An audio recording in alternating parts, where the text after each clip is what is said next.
Welcome back to the WordPress tutorial, beginner to advanced. So we are in part 9. So in this part 9, we have been going through some basic web design principles or rules that you need to know. Going through 10 basic web design principles for you to know as a beginner.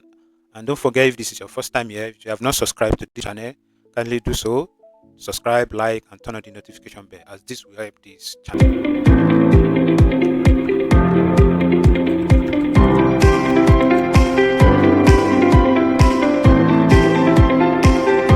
One, visual hierarchy. When you are designing your website, you should have a focus of guiding your user's attention by emphasizing on important elements. You may not really get the full scope of these principles now until we start until we start designing websites proper. But don't forget, visual hierarchy.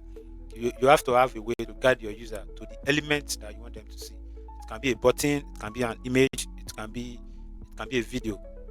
But when they are on the page, you want to guide them, you want to guide their attention. People have short attention span these days, so you want to guide their attention to the elements that you want them to see, you want them to take an action on. And then number two is balance. You need to distribute your elements evenly. Like you need to have a way to have like a balanced way of arranging your elements, the images, the videos, the texts, and other icons you use on the page. You need to have a way to arrange them evenly, right? And then number three is contrast. This is very important for accessibility, right? You need to make sure your text and other elements stand out using color, the size, and shape. Especially when you have a section where you have a background image, and on top of that background image, you have a text. You need to make sure the image is visible enough, and also the text is visible enough for your user. So when you are looking at that section, you can see the image, you can also see the text that is on that image, right? Then number four is alignment. You need to keep your element visually connected through common edges or axis. Like that is why you have a section, and inside the section you have a container. So on your website, all your containers must have the same width, right? Must have the same width, unless unless in some cases where you need to like have a section where you don't have a container, where everything is, it's where it expands from one edge to the other, from left to right. Or when you don't have that kind of section, ensure your elements are inside the same container, and maybe the header width is not wider or shorter than your hero section and the likes. Don't forget, you understand these principles when we start designing proper. Then number five, white spaces. You can looking at this presentation, you can see that there are some spaces, right? These are white spaces.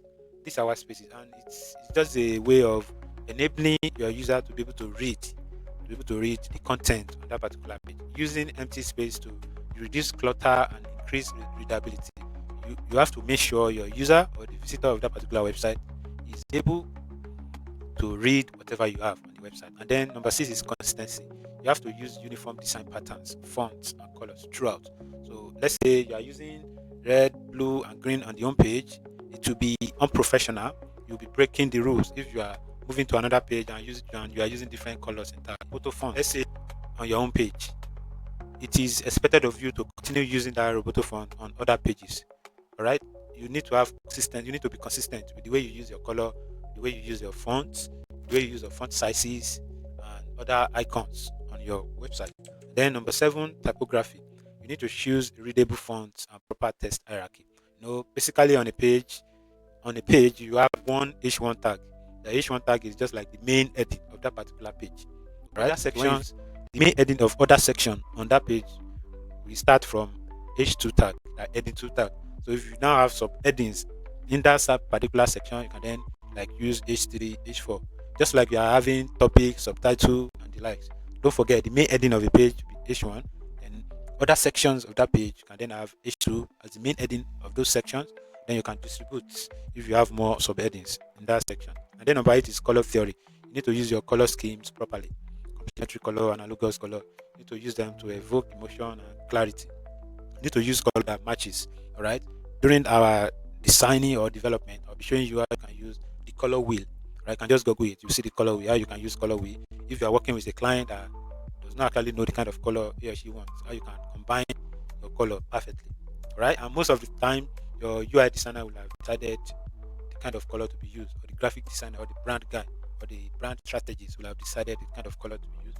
All you have to do is know how to use that color, right? And then number nine is most importantly, you have to have a responsive design. You have to make sure your website adapts across all screen sizes, right? Be it desktop, be it laptop, be it tablet, be it mobile phone. You have to make sure anyone viewing from these devices can see, can read, or can navigate through the website, regardless of the screen sizes. And then the last one, which is the number 10, is user-centered design.